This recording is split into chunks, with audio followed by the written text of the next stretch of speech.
In the previous videos, I discussed all kind of dynamics in process enablers like information, people, tools, supplies, and that it's hard to express that in process models as we see them often. And in all those process models, I've showed the workflow and the steps that happen for a case. But actually, I didn't talk about dynamics in the workflow itself. So and that's the thing that I want to do in this video. And then I want to focus only on one aspect, and that's a loop. And a loop is when works happens again. And this pizzeria, for example, they discovered when they were doing work for a case, and you'll see a workflow here.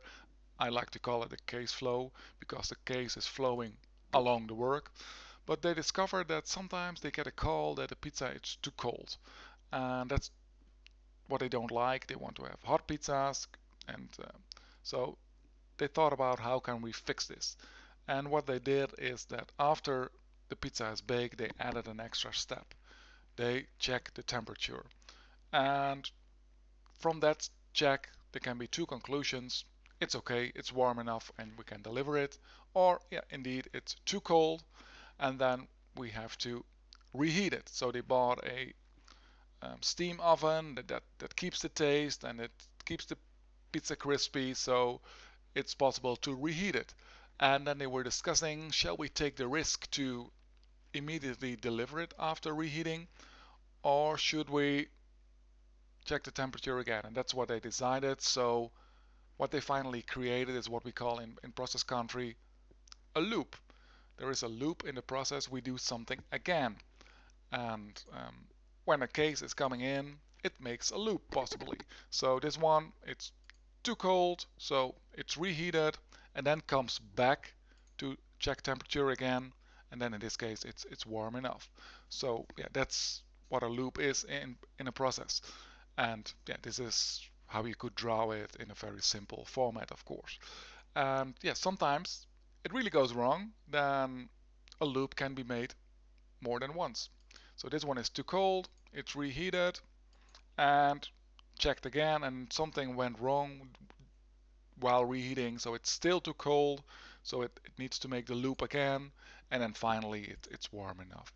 So those dynamics, like that a case can make a loop more than once, that's not what you see in these kind of models. So what I sometimes do is when I want to understand these dynamics, I want to make clear these dynamics, I'll take one case and I'll just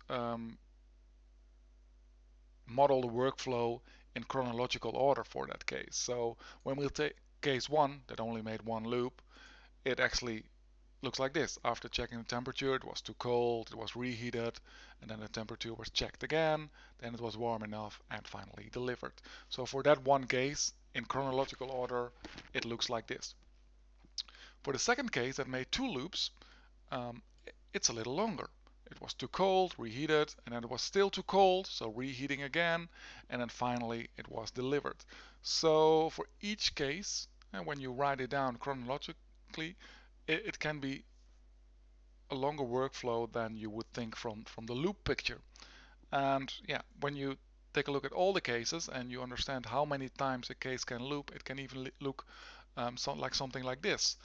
And what you'll see here is that you can make 3 loops. That's what they discovered. It's a maximum of 3 loops. And so you'll see here that it can be cold, and then it can be cold again, and then finally warm. So 3 loops. And yeah, that's a model that could express the behavior for all cases.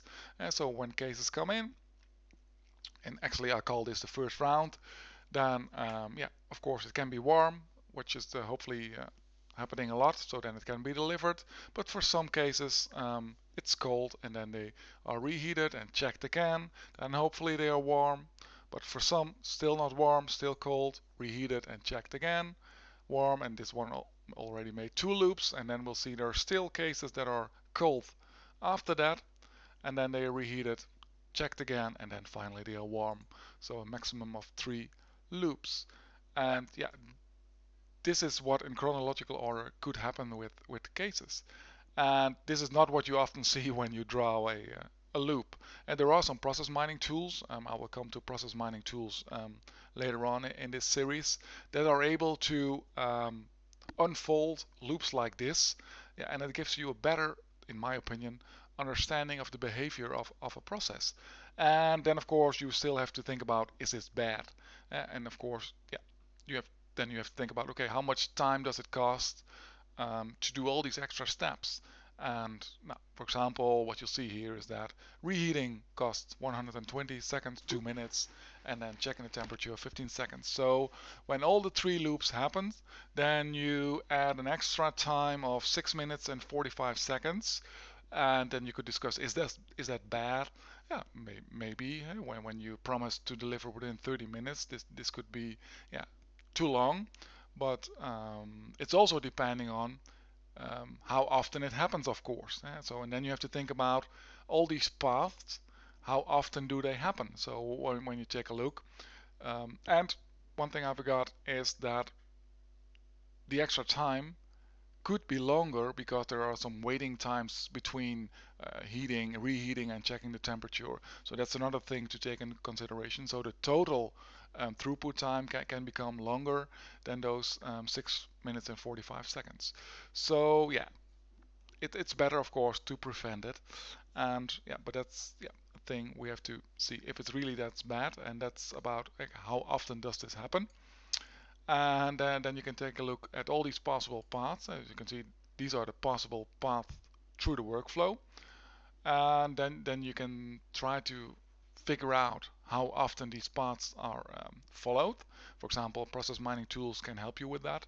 And then, for example, you can see that this pizzeria is doing 1,500 um, pizzas a year delivery, and then 1,401 of them are warm immediately. So that's quite a lot. 99 of them continue, and of those 99, 80 are warm in the second round. Then we still got 19 left. Of those 19, 17 are warm in the second round, and in the third round we got 2 left. So that's not good for those 2 and for those 17, but on average it's going quite well. But it doesn't mean that you might take a look at this process to improve it. Why are those pizzas cold, and how can we make them warmer? So a thing to take into consideration. But for that you have to understand the behavior of the process, and yeah, drawing a loop like this, yeah, often doesn't tell you that. It says, okay, there's a loop. Okay, but yeah, if this loop happens 20 times, um, that's a bigger impact than when it only happens once. So yeah, this picture, which is more complex but shows more of the reality and more of the dynamics of the workflow in real life. So